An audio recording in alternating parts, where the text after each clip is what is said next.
Look at these weeds. Yeah. It seems like we pull up one and 100 more pop up within hours. So we're not going to have much of a yard. We're just going to have weeds. And that's exactly what happens to our lawns. We let the weeds grow and they overtake the yards. Soon we have nothing good there. And they continue to seed out and produce more weeds and more weeds and more weeds, choking out all the goodness. The same thing happens in our hearts. So, do you have a prayer inspiration for that? Yes, of course I do. Of course you do. Of course I do. Let's do your Bible. Let's see. Hebrews.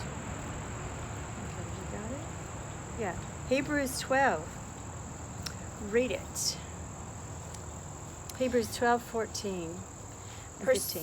Pursue peace with all people and holiness, without which no one will see the Lord, looking carefully lest anyone fall short of the grace of God, lest any root of bitterness springing up cause trouble, and by this many become defiled. That's important. Let's read that one part of that again.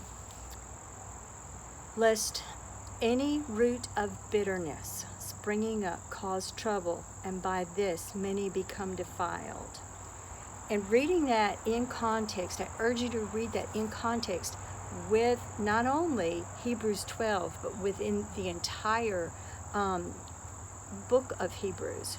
It's so important, and it comes to life. But that's exactly what happens when we have a root of bitterness in our lives. That root of bitterness can choke out our relationships with our family members. It can destroy, just like it destroys our lawns. It can destroy our homes. It can destroy our businesses. It can destroy our communities. And it's destroying our nation. So we must be very careful. We come out here and we pull weeds a lot.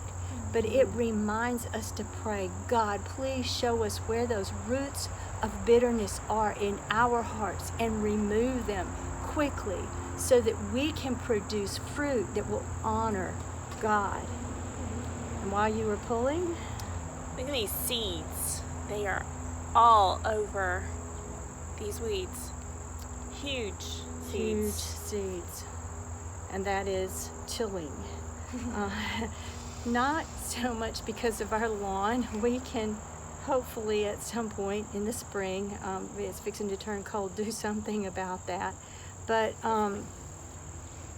it is chilling when we think of our families. So God, please, when we see the roots, help us remove them so that our hearts may be healed, our homes may be healed, and one by one, as we become holy together, seeking and pursuing peace and unity, perhaps our nation will be healed.